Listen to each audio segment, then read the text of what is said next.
Constants ആരംഭിച്ചപ്പോൾ തന്നെ സൂചിപ്പിച്ചു. പ്രധാനമന്ത്രി നരേന്ദ്രമോദി ചരിത്രപരമായ ഒരു നേട്ടം കൈവരിച്ചു എന്നുള്ളത്. 12 വർഷവും 15 ദിവസവും തുടർച്ചയായി അദ്ദേഹം പ്രധാനമന്ത്രി കസേരയിൽ ഇരിക്കുന്നു.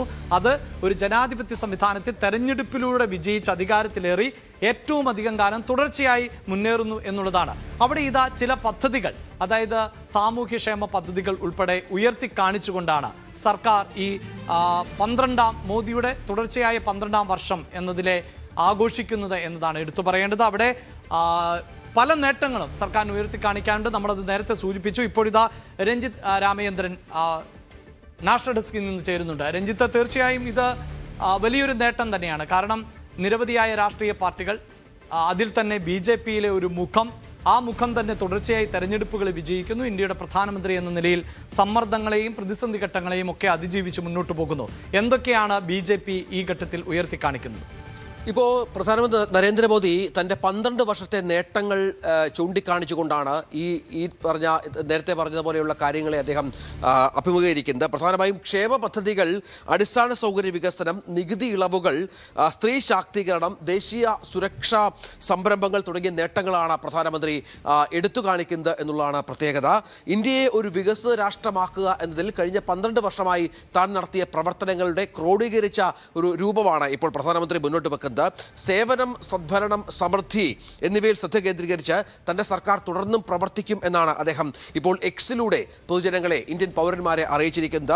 സർക്കാർ ക്ഷേമ പദ്ധതികൾ വഴി 81 കോടിയിലധികം ആളുകൾക്ക് സൗജന്യ ഭക്ഷ്യധാന്യങ്ങൾ വിതരണം ചെയ്യുന്നുണ്ട് എന്ന് പ്രധാനമന്ത്രി പറഞ്ഞു. PMAY വഴി 4 കോടിയിലധികം വീടുകളുടെ നിർമ്മാണം, ഉജ്ജ്വല പദ്ധതി വഴി 10.5 കോടിയിലധികം LPG കണക്ഷനുകളുടെ വിതരണം, രാജ്യത്തുടനീളം 12 കോടിയിലധികം ശൗചാലയങ്ങൾ നിർമ്മാണം എന്നിവയൊക്കെയാണ് പ്രധാനമന്ത്രി തന്റെ ഭരണത്തിലെ ഏറ്റവും മികച്ച നേട്ടമായി ചൂണ്ടിക്കാണിക്കുന്നത്. 32 കോടിയിലധികം ജൻധൻ അക്കൗണ്ടുകൾ ഇന്ന് ഇന്ത്യയിൽ നിലവിലുണ്ട് എന്ന് പ്രധാനമന്ത്രി ചൂണ്ടിക്കാണിക്കുന്നു. സായുധ സേനയിൽ വനിതാ ഓഫീസർമാർക്ക് സ്ഥിരം നിയമനം നൽകിയത് തന്റെ സർക്കാരിന്റെ വലിയ നേട്ടമായി പ്രധാനമന്ത്രി പറയുന്നുണ്ട്. ലക്ഷ്പതി ദീദി പരിപാടിയിലൂടെ 3 കോടി സ്ത്രീകൾക്ക് പ്രതിവർഷം കുറഞ്ഞത് 1 ലക്ഷം രൂപ വരുമാനം നൽകിയിട്ടുണ്ടെന്നും പ്രധാനമന്ത്രി അവകാശപ്പെടുന്നുണ്ട്. ഒപ്പം മറ്റു ചില രാജ്യസുരക്ഷയുമായി ബന്ധപ്പെട്ട പദ്ധതികൾ, ജലസേചനവുമായി ബന്ധപ്പെട്ട് ഉണ്ടാക്കിയ പ്രധാനപ്പെട്ട കാര്യങ്ങളൊക്കെ അദ്ദേഹം എടുത്തു കാണിക്കുന്നുണ്ട്. അടൽ സേതു, സുദർശൻ സേതു, ചെനാബ് റെയിൽവേ പാലം, ബോഗിവീൽ പാലം, പാമ്പൻ കടൽപ്പാലം എന്നീ വികസന പദ്ധതികൾ പ്രധാനമന്ത്രി എടുത്തു പറയുകയുണ്ടായി.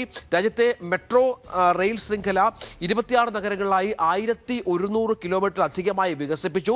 164 വന്ദേ ഭാരത് ട്രെയിനുകൾ പ്രധാനപ്പെട്ട നേട്ടമായി നരേന്ദ്രമോദി എടുത്തു കാണിക്കുന്നുണ്ട്. വിമാനത്താവളങ്ങളുടെ എണ്ണം 74 നിന്ന് 164 ഉയർന്നു എന്ന കണക്ക് കൂടി പ്രധാനമന്ത്രി എക്സിലൂടെ അവതരിപ്പിക്കുന്നു. ആയുഷ്മാൻ ഭാരത് പദ്ധതിയിലൂടെ രാജ്യത്തെ 60 കോടിയിലധികം ജനങ്ങൾക്ക് തങ്ങളുടെ ആരോഗ്യ സുരക്ഷ ഉറപ്പാക്കി സർക്കാർ എന്നും പ്രധാനമന്ത്രി പറയുന്നുണ്ട്. 70 വയസ്സോ അതിൽ കൂടുതലോ ഉള്ള മുതിർന്ന പൗരന്മാർക്ക് 5 ലക്ഷം രൂപയുടെ സൗജന്യ ചികിത്സാ സഹായം നൽകുന്ന പദ്ധതിയാണ് ഇത്. അതുമാത്രമല്ല, ജൻ ഔഷധി കേന്ദ്രങ്ങൾ, അതായത് 19,000-ഓളം ജൻ ഔഷധി കേന്ദ്രങ്ങൾ രാജ്യത്തുടനീളം സ്ഥാപിക്കാൻ സർക്കാരിനായി. ഇവിടെ 90% താഴെ വിലക്കുറവോടെ മരുന്ന് സാധാരണ ജനങ്ങൾക്ക് ലഭ്യമാക്കാൻ തനിക്കായത് വലിയ നേട്ടമായി പ്രധാനമന്ത്രി ചൂണ്ടിക്കാണിക്കുന്നുണ്ട്. രാജ്പത്തിന് കർത്തവ്യ പഥ് എന്ന് പേര് മാറ്റിയത് ഛത്രപതി ശിവാജി മഹാരാജ് പൈതൃകത്തിൽ നിന്ന് പ്രചോദനം ഉൾക്കൊണ്ടുള്ള പുതിയ നാവികപാത സ്വീകരിച്ചതടക്കം ചൂണ്ടിക്കാണിക്കുന്നു. കൊളോണിയൽ കാലഘട്ടത്തിലെ ചിഹ്നങ്ങൾ ഒഴിവാക്കാൻ സ്വീകരിച്ച നടപടികൾ പ്രധാനമായും തന്റെ എക്സ് ട്വീറ്റിലൂടെ പ്രധാനമന്ത്രി മുന്നോട്ട് വെക്കുന്നുണ്ട്. PM കിസാൻ പദ്ധതി പ്രകാരം 4.3 ലക്ഷം കോടി ആളുകൾക്ക്, കർഷകർക്ക് പണം കൈമാറിയ കാര്യം വലിയ നേട്ടമായി പ്രധാനമന്ത്രി എടുത്തു കാണിക്കുന്നു. അങ്ങനെ ഒപ്പം രാമക്ഷേത്ര നിർമ്മാണം, കാശി വിശ്വനാഥ് ധാം, മഹാകാൽ ലോക്, കേദാർനാഥ് ധാം തുടങ്ങിയ പ്രധാന തീർത്ഥാടന കേന്ദ്രങ്ങളുടെ നിർമ്മാണവും തൻ്റെ 12 വർഷത്തിലെ നേട്ടമായി പ്രധാനമന്ത്രി എടുത്തു കാണിക്കുന്നുണ്ട്.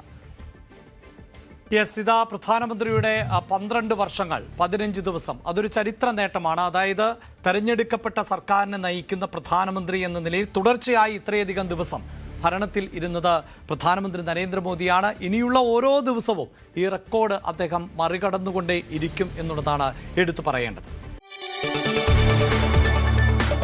കൂടുതൽ വാർത്തകൾക്ക് News 18 Keralam YouTube channel subscribe ചെയ്യുക.